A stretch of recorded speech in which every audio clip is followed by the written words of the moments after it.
জামাত ইসলামকে কি মন্দের ভালো হিসেবে ভোট দেওয়া জায়েজ হবে? বসে বসে ভোটের দিন ইয়ে করবেন, কনসেপ্ট তেলাওয়াত করবেন, কোনো দিকে যাওয়ার দরকার নাই, গণদিক পথে যাওয়ার দরকার নাই। গণতন্ত্র একটি কুফরি মতবাদ। গণতন্ত্র যে হালাল না, এটা হারাম, এটার জন্য কোরআনের তো আয়াত থাকতে হবে। হারাম তো আপনি আমি নিজের মতো করে সাব্যস্ত করতে পারবো না। আবার কোরআন হাদিসের মধ্যে নাই, ইজমা এবং কিয়াসের দ্বারস্থ আপনার তো হতে হবে, ইজমাউস সাহাবা অথবা কিয়াসুল উম্মা। এখন উম্মায়ের কিয়াসও নাই, ইজমাউস সাহাবাও নাই, আপনি এটাকে বাদ দিলেন কিভাবে?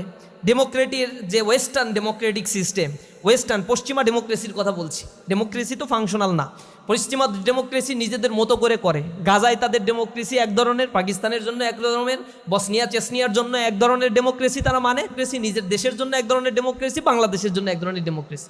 Democracy is not ideology, it's not ideology, it the process. আমরা শুধুমাত্র এটাকে প্রসেস মনে করি। এর ভিতরে আকীদাগত একটা বিষয় সংযোগ করা হয়েছে, যেটাকে আমরা ডিনাই করি, রিজেক্ট করে দিই, এবং এটা প্রকাশ্যেই আমরা বলে থাকি। এই জিনিসটা আপনাকে বুঝতে হবে। ওয়েস্টার্ন ডেমোক্রেটিক ফিলসফি, এটা যেটা বলা হয়েছিল, of the people, by the people, for the people, it's absolutely right.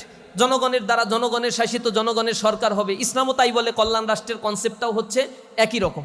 তাদের চরিত্র হচ্ছে ডেমোক্রেসি, সেইখানেই তারা দিবে যেই ডেমোক্রেসিটা তাদের জন্য ফলপ্রসূ হয়। তারা পাকিস্তানের জন্য ডেমোক্রেসি ফাংশন করতে দিবে না, কারণ পাকিস্তানের ডেমোক্রেসি হলে নিউক্লিয়ার ওয়েপন্স রয়েছে, পৃথিবীর মধ্যে সে অনেক পাওয়ারফুল হয়ে যাবে। এ কারণে ডেমোক্রেসি তাদের কাছে হচ্ছে সিলেক্টেড। এই জন্য আমরা ডেমোক্রেসিকে ওয়েস্টার্ন ডেমোক্রেসি বলছি। ওয়েস্টার্ন ডেমোক্রেসি লুফলসাস, তারা সেকেন্ড ওয়ার্ল্ড ওয়ারের পরে একটা ফিলসফিক্যাল স্ট্যান্ড নিয়ে আসছে যে ডেমোক্রেসি যে মানবে না, ওয়ার এগেইনস্ট টেরর, তারা হচ্ছে টেরর, তাদের বিরুদ্ধে যুদ্ধ ঘোষণা করতে হবে। তাহলে পৃথিবীতে ডেমোক্রেসি না, এবার মারো।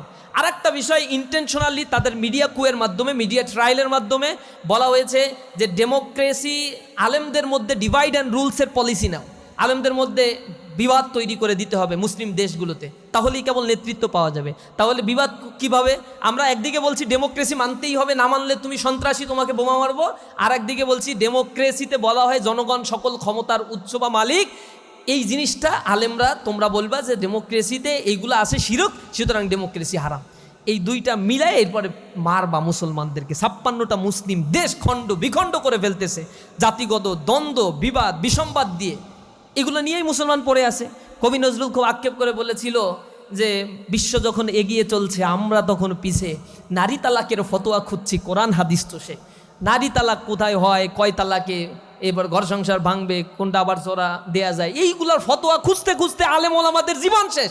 অথচ আব্বাসীয় খেলাফতের সময়, খলিফা মামুনের সময়, খলিফা মুনতাসিরের সময়, খলিফা মনসুরের সময় পৃথিবীর জ্ঞান, বিজ্ঞান, দর্শন, কলা, ইতিহাস, সাহিত্য, চিকিৎসা বিজ্ঞান থেকে শুরু করে সর্বক্ষেত্রে মুসলিমরা লিড দিয়েছে। 8ম শতকের ইতিহাস আপনারা পড়ে দেখেন, সেখানে দারুল হিকমা মুসলমানরা তৈরি করেছিল। দারুল হিকমা কি বর্তমানের অক্সফোর্ড বিশ্ববিদ্যালয়ের কনসেপ্টের চাইতো ফ্লারিশ একটা কনসেপ্ট ছিল, এবং এই কনসেপ্টটাকে ধ্বংস করে দেওয়া হয়েছিল হালাকু খান, চেঙ্গিস খান যখন বাগদাদ দখল করেছিল। তারা এই দারুল হিকমাকে জ্বালিয়ে পুড়িয়ে ধ্বংস করে দেওয়া হয়েছিল। কর্ডোবা নগরী ক্রুসেডাররা ধ্বংস করে দিয়েছিল, মুসলমানদের অস্তিত্ব ধ্বংস করতে চেয়েছিল। অথচ দারুল হিকমায় যদি কেউ জ্ঞান বিজ্ঞানের চর্চা করতে যেত, তাহলে তাকে এত বেশি সম্মানিত করা হতো, বর্তমান সময়ের পৃথিবীর কোথাও এত স্কলারশিপ দেওয়া হয় না। তাকে স্থাবর সম্পত্তি তো দেয়াই হতো, স্ত্রী পরিবার পরিজন নিয়ে শান্তিতে আলিশান জীবনযাপন যাতে করতে পারে, এই পরিমাণে অর্থ আব্বাসীয় খেলাফতের অধীনে তাদেরকে দেওয়া হতো। জ্ঞান বিজ্ঞানের চর্চায় তারা এতটাই আগুয়ান ছিল, বিদায়ী তো পৃথিবীর নেতৃত্ব তারা দিয়েছে। কিন্তু মুসলমান যাতে এই দিকে না যেতে পারে, এখন মুসলমানদের মধ্যে সেগ্রিগেট করো, ইসলামের মধ্যে এডুকেশন সিস্টেমটাকে আলাদা করে ফেলো, ইসলামকে ডিমোরালাইজ করে ফেলো, ইসলামকে বলো this is backdated educational system. এগুলো বলে বলে ইসলাম দাড়ি টুপির